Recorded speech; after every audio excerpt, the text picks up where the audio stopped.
c'est quoi aujourd'hui? C'est que sur un site traditionnel en e-commerce, on a un taux de transformation qui va être entre 0,2 et 3%. Alors pourquoi? C'est parce qu'en réalité, le consommateur il a besoin d'avoir un accompagnement qui va être proactif, qui va être personnalisé et qui doit être humanisé. Et donc c'est pour ça qu'aujourd'hui, finalement, 86% des achats sont préparés sur Internet, mais 95% des transactions sont faites finalement en dehors de l'Internet. Donc finalement, l'enjeu c'est quoi? Ça va être de se dire, j'ai à ma disposition différents canaux qui ont différentes capacités de transformation. Si par exemple, je rajoute du chat du téléphone, je vais avoir des taux de conversion qui vont être entre 15 et 25%. Si je suis en capacité à amener des consommateurs, soit dans un showroom, soit faire une e-réservation en magasin, à ce moment-là, le taux de conversion il va être entre 40 et 64%. Alors après, c'est vrai qu'on ne peut pas assister tout le monde en chat. Donc l'enjeu finalement, c'est de se dire comment je suis en mesure de cibler les bons prospects, les prospects appétents, comment je suis en mesure de comprendre par exemple leur géolocalisation, et donc de les amener en temps réel finalement vers des leviers à plus forte transformation.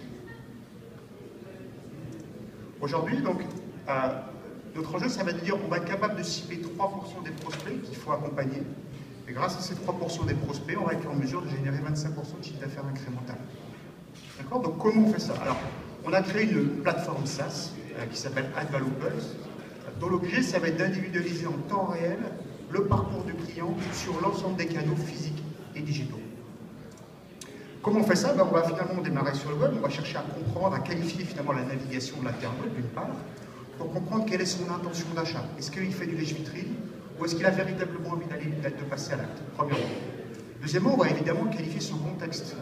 Est-ce que c'est un ancien client, quelqu'un qu'on connaît déjà? Est-ce que c'est quelqu'un qu'on ne connaît pas? Est-ce qu'il est localisé loin, proche d'un magasin, proche d'un showroom? Et donc toutes ces informations vont nous permettre finalement de comprendre ce consommateur. On va chercher à détecter ce qu'on appelle l'instant transactionnel. L'instant transactionnel, c'est le moment où finalement, là j'ai vraiment décidé d'acheter, je ne suis plus en lèche-vitrine, j'ai vraiment décidé d'acheter, et donc je suis prêt à ce qu'un vendeur vienne me parler pour m'accompagner finalement dans l'achat. Et donc cet instant transactionnel, c'est important de le détecter parce que là, on va être capable à ce moment-là, en temps réel, de déclencher finalement nos fameux leviers de conversion. Et donc cet instant transactionnel, ça va nous permettre de cibler les consommateurs et de déclencher les canaux qui sont à ma disposition. Le call center, les réservations, le chat, la prise de rendez-vous en agence. Et donc en fonction de ce que je comprends de mon consommateur, de son contexte d'achat, si par exemple il est proche d'un magasin, je vais aller activer plutôt les réservations. S'il est loin d'un magasin, et que je ne le connais pas, je vais activer plutôt le chat. Donc il faut être finalement agile en temps réel, finalement orchestrer le parcours du client. Alors évidemment, on ne fait pas ça tout seul. Les enseignes, elles ont déjà un écosystème qui est en place. Elles font déjà du chat avec iAdvise, elles ont déjà des systèmes d'e-réservation avec SoClose, elles font déjà de l'email avec SmartFocus par exemple. Et donc finalement, avec une série de connecteurs, on va venir ordonnancer, orchestrer ce parcours client. Pour mettre en place cette plateforme, on est deux fondateurs, anciens de Google et anciens de Yahoo. Et aujourd'hui, on a 6 clients qui nous font confiance dans le retail et dans le monde de l'e-commerce.